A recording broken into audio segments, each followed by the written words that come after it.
एक frustrated approach से बाहर निकलने के लिए हमारे वरिष्ठ नागरिकों को क्या क्या करना चाहिए? कई तरीके हैं, कई उपाय हैं। अभी जैसे जब दिन की शुरुआत करते हैं, अगर उस समय भी अगर उन्होंने मिरर मेडिटेशन किया, ये मैं अपने काफ़ी क्लाइंट्स को सजेशन देती हूँ और इसका काफ़ी असर भी होता है। Mirror meditation is very easy.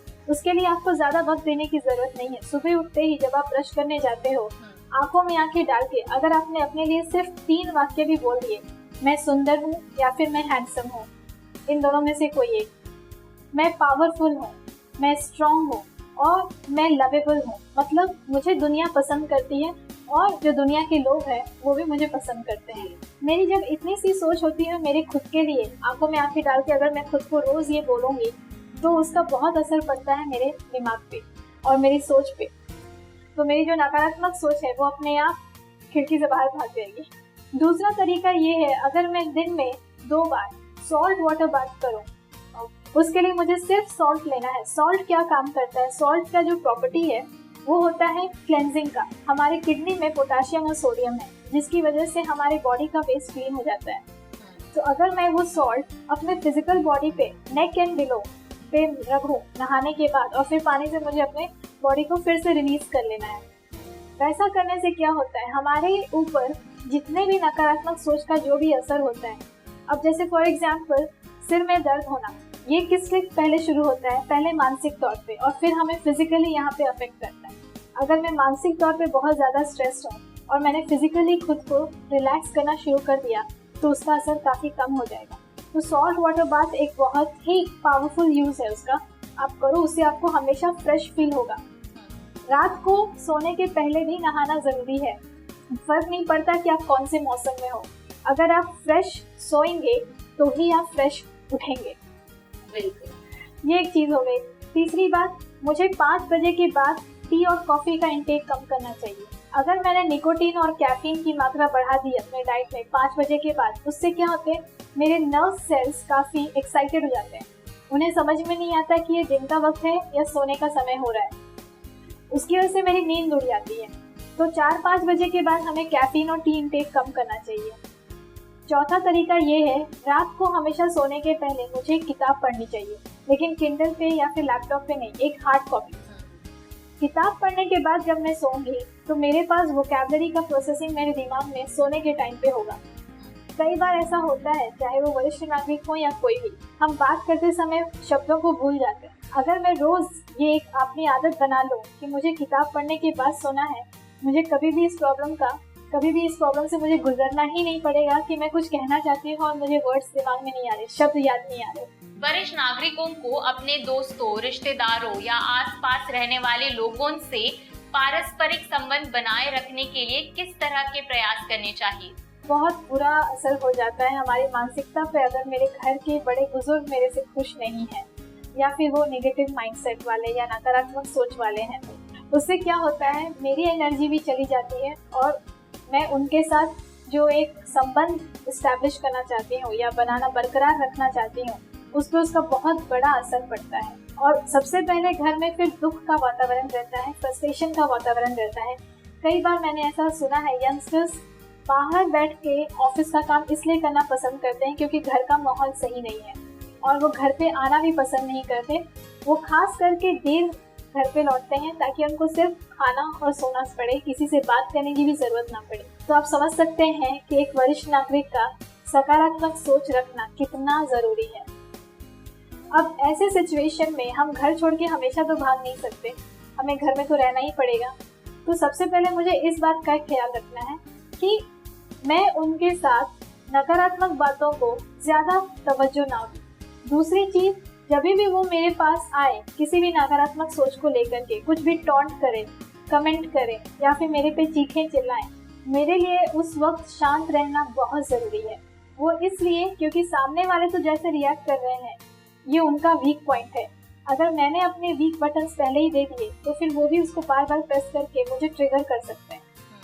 तो मुझे उस वक्त अपने आप को एक ऐसे ट्री के तौर मतलब पेड़ के जैसा खुद को समझना है जिसकी जड़ें इतनी स्ट्रॉन्ग है, सामने वाला कुछ भी बोल के निकल जाए मुझे इस बात से फर्क नहीं पड़ना चाहिए क्योंकि ये मेरी जीवन है। तीसरी बात, अगर मैंने खुद को हमेशा मेडिटेशन के तौर पे रखा, सुबह जल्दी उठ के अगर मैंने खुद को सिर्फ 1 घंटा भी दिया योगा और मेडिटेशन करने से, क्या होता है, मेरी जो सोच है वो पॉजिटिव हो रही है, तो सामने वाले की सोच जैसी भी रहे वो मुझ तक नहीं आएगी जी। फिर वो अपने काम को मेरे तक ना लाके वो किधर और निकल जाएगी। ऐसा कई बार होता है क्योंकि हम सब मैग्नेट की तरह काम कर रहे हैं। आप जिस तरह की सोच मुझे दे रही हैं, अगर मैंने खुद को मेडिटेशन में डाला है या फिर मैंने खुद को ध्यान में डाला है जिसका फोकस सिर्फ अपने आप पे है, आप कितनी भी कोशिश कर लो आप मेरा ध्यान नहीं खींच पाओगे जी। फिर जब आपको दिखेगा कि अरे ये तो मुझ पे ध्यान ही नहीं दे रही है, आप क्या करोगे, आप किधर और निकल लोगे। तो इस तरह से भी मैं अपने आप को बचा सकती हूँ, अवॉइड कर सकती हूँ अपने आप को वरिष्ठ नागरिकों के साथ रहते हुए भी नकारात्मक सोच को अपने तक नहीं लाना। तीसरी बात, आज के डेट में कोई भी पसंद नहीं करेगा अगर आप उनको करेक्ट करोगे, आप उनको चेक करोगे जी। बच्चों को भी नहीं पसंद है कि अगर आप उनको करेक्ट करोगे तो उन्हें बिल्कुल अच्छा नहीं लगता। तो हमें सबसे पहले लोगों को करेक्ट करना बंद कर देना चाहिए, हमें बस उनसे सवाल करना चाहिए। सवालों के बीच में जब आप कई बार सवाल करेंगे, उन जवाबों से ही उनको समझ में आ जाएगा कि वो क्या कर रहे हैं और क्यों कर रहे हैं।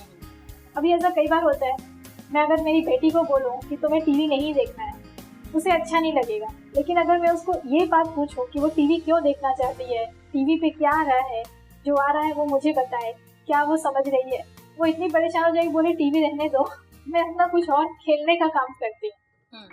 हमें सवाल करना आना चाहिए, जवाब देना बहुत आसान है। और जो परिवार के सदस्य किसी निराशावाद से पीड़ित वरिष्ठ के साथ रहते हो या संपर्क में है, तो उनके लिए आपके क्या सुझाव है?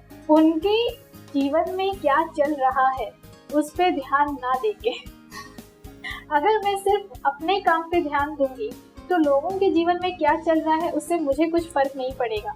अगर मुझे एक वरिष्ठ नागरिक के पास जाके अपनी समस्या का हल ढूंढना है तो मेरे अंदर वो एक पॉजिटिव फीलिंग होनी चाहिए कि हाँ, मुझे उनसे कनेक्ट करना है, मुझे उनसे पूछना है। अगर सामने वाले वरिष्ठ नागरिक अगर मुझसे ही बार बार आके पूछेंगे और क्या चल रहा है, कितने पैसे कमाए तुमने, तुम्हारे लाइफ में क्या हो रहा है, तुम शादी कब करोगे, तुम बच्चे कब करोगे, तो क्या होगा? क्या मैं उनसे कभी भी कनेक्शन डेवलप करने की कोशिश करूंगी? नहीं।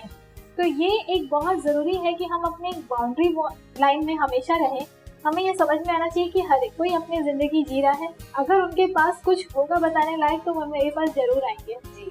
ये पहली बात है। दूसरा, लोगों को मुझे हमेशा अच्छा फील कराने की कोशिश करते रहना चाहिए। उसका मतलब ये नहीं है कि मैं हमेशा बटरिंग करूं या फिर उनको मस्का लगाऊं या फिर हमेशा उनसे मीठी मीठी बातें करूं। उसका मतलब ये होता है अगर मैंने खुले दिल से सिर्फ उनका हालचाल भी पूछ लिया, ये भी बहुत बड़ी बात है। जरूरी नहीं कि हर एक की लाइफ में कुछ ना कुछ प्रॉब्लम चल ही रही होगी, तो ये बात भी मुझे समझनी चाहिए। ओके। क्या इस समस्या से जुड़े कुछ ऐसे लक्षण या सिम्टम्स होते हैं जो एक एक्सपर्ट की सलाह लेने के संकेत देते हो? बिल्कुल, विड्रॉल सिम्टम्स सबसे पहले आते हैं। मतलब मैं किसी के भी लोगों के साथ बात नहीं करना चाहूँगी, ये एक पहला सिम्टम है। लोगों के जीवन में तो क्या चल रहा है उसमें मुझे इंटरेस्ट ही नहीं है, लेकिन मैं सिर्फ चुप रहना शुरू कर दूँ, मैं बातें करना कम कर दूँ और लोगों को घर पे भी ना बुलाऊँ, ना मैं खुद किसी के घर पे जाऊँ और हमेशा मैं खुद को बस एक टीवी के आगे बैठा दूँ। तो इस तरीके से मतलब क्या, मैं खुद को ये समझा रही हूँ कि मैंने वक्त को एक फ्रीज में डाल दिया, जो जैसा चल रहा है चलने दो, लेकिन मुझे ये नहीं पता है कि मैं उसके साथ और क्या क्या कर सकती हूँ। तो ये एक सबसे बड़ा सिम्टम है।